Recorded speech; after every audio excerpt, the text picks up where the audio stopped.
जय श्री राम दोस्तों, स्वागत है आपका वॉक पे चर्चा में मेरे चैनल भारत के गौर पे। 15 अगस्त को एक नया टर्म सुनने में मिला हमें, दिमागी नक्सल। जैसे कि हम जानते हैं कि ये नई बोतल में पुरानी शराब जैसा है। ये सारे वही लोग हैं जो किसी भी बात पे देश में अराजकता चाहते हैं, लड़वाना चाहते हैं, जो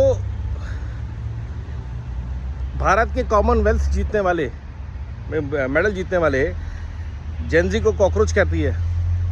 जो बच्चे इंजीनियरिंग मेडिकल की तैयारी कर रहे हैं, उसको क्वालिफाई कर रहे हैं, मेहनत में लगे हुए, उनको कॉकरोच बोलते हैं।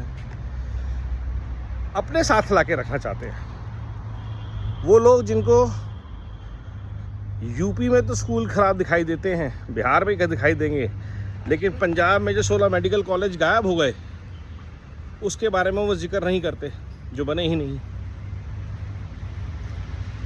वो लोग जो देश में वंदे मातरम के लिए परेशान हो जाते हैं, वो लोग आज के अर्बन नक्सल्स या दिमागी नक्सल या लाल जिहाद के नेक्सस के लोग नहीं हैं। ये सब लोग सिस्टम में पिछले 40-50 साल से पनप रहे हैं, नए नए अवतार ले रहे हैं, चाहे वो रोमिला थापर हो, चाहे वो योगेंद्र यादव हो, प्रशांत भूषण हो, और हर बार ये अराजकता पे एक नया केजरीवाल ढूंढने की कोशिश करते हैं। किसी तरह इनका जो बैकएंड से चीज़ें कंट्रोल करने का सपना है वो पूरा हो जाए, चाहे वो सोनिया गांधी को आगे रख के एनएसी चलानी हो, या सोनिया गांधी को अपने आप को आगे रख के एनएसी चलवानी हो, चाहे किसानों के आंदोलन करवाने हो, चाहे अवार्ड वेबसी गैंग करवाना हो, चाहे भारत में असहिष्णुता व्हाटएवर दैट वर्ड इज की राजनीति करनी हो। इन लोगों का एजेंडा हमेशा डिवीजन का रहेगा, अराजकता का रहेगा, क्योस का रहेगा, अनार्की का रहेगा। बिकॉज अनार्की से ही रेवोल्यूशन आ सकता है, और रेवोल्यूशन ही लाल जिहाद की सोच है। ये परपेचुअल जिहाद में रहना चाहिए। They don't believe in evolution, और यही एक बहुत बड़ा कॉन्फ्लिक्ट है भारत की सनातन सोच में और इम्पोर्टेड या पश्चिम से आई हुई इस लाल जिहाद की सोच में।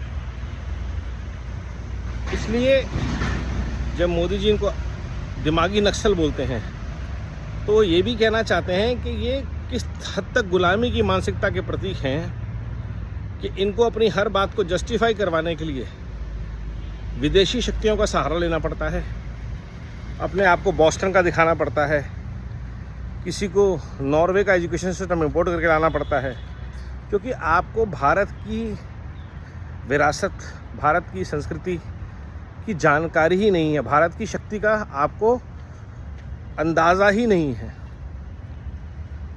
आप हमेशा भारत को किसी न किसी ग्लोबल बेंचमार्क पे, हैप्पीनेस इंडेक्स में हम पीछे रह गए जी, हमारा जीडीपी कम हो गया जी। हर कंट्री की, हर ज्योग्राफी की अपनी रियलिटी। आप चाइना से खुद को कंपेयर करते हैं सिर्फ जीडीपी पे, लेकिन डिक्टेटरशिप पे क्यों नहीं करते?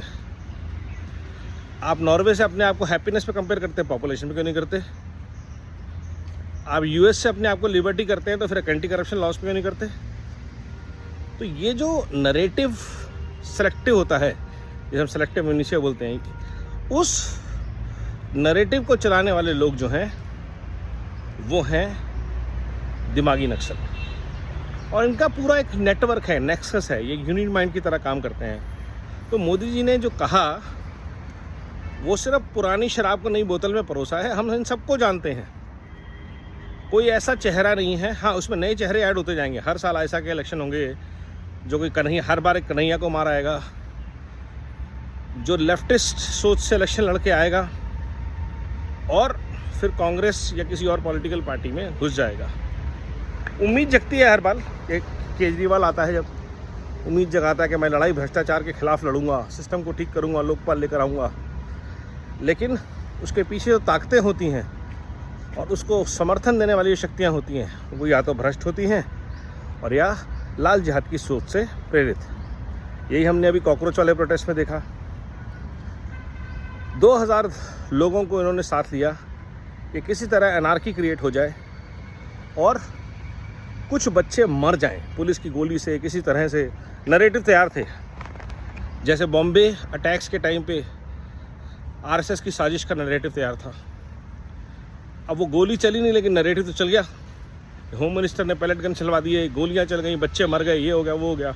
वो नरेटिव पहले से तैयार किया हुआ था, बनाया हुआ, तो बेश शुक्र चला दीजिए। तो ये जो दिमागी नक्सल हैं, इनका एक ही गोल है, केरोसिन किट हाथ में है, कहीं एक बार आग लग जाए ताकि हम तख्ता पलट दें और वापस देश को चाइना के हाथ में, सीआई के हाथ में बंटवा दे, सौंप दें। बढ़िया तरीके से बांग्लादेश से लोग आए जाएं, अटैक करने का पाकिस्तान को फिर से मौका मिले अंदर के सोल्जर्स की मदद से। और ये जो एनार्की है, इसी के खिलाफ जो लड़ाई है, यही है दिमागी नक्सल्स के साथ लड़ाई।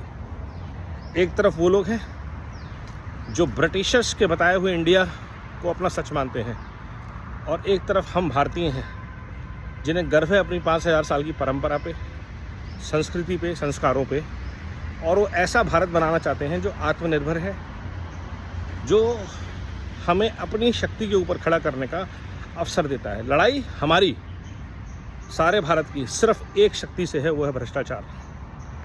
चाहे वो राजनीतिज्ञों में हो, चाहे वो अफसरों में हो, चाहे वो जुडिशरी में हो। जिस दिन भारत ने भ्रष्टाचार के खिलाफ बिगुल बजा दिया, बिना किसी क्षेत्र, धर्म, जाति के भेदभाव के, तो भारत को ना रिजर्वेशन की ज़रूरत पड़ेगी, ना भारत को किसी तरह का कोटा चाहिए, ना भारत के हाईवे टूटेंगे, ना कोर्टों में कोई परेशान होगा, ना अस्पतालों में कोई मरेगा। और इसका छोटा सा एग्जांपल बॉम्बे में आजकल दिख रहा है। FSSAI के जो हेड हैं तुकाराम जी, उन्होंने सिर्फ इतना कहा कि जो सही है वो कीजिए, और उतने से ही पूरा सिस्टम हिला पड़ा है। ये ताकत है एक ईमानदार व्यक्ति की। सोचिए, जुड़िए। नमो भारत, वंदे मातरम, जय हिंद।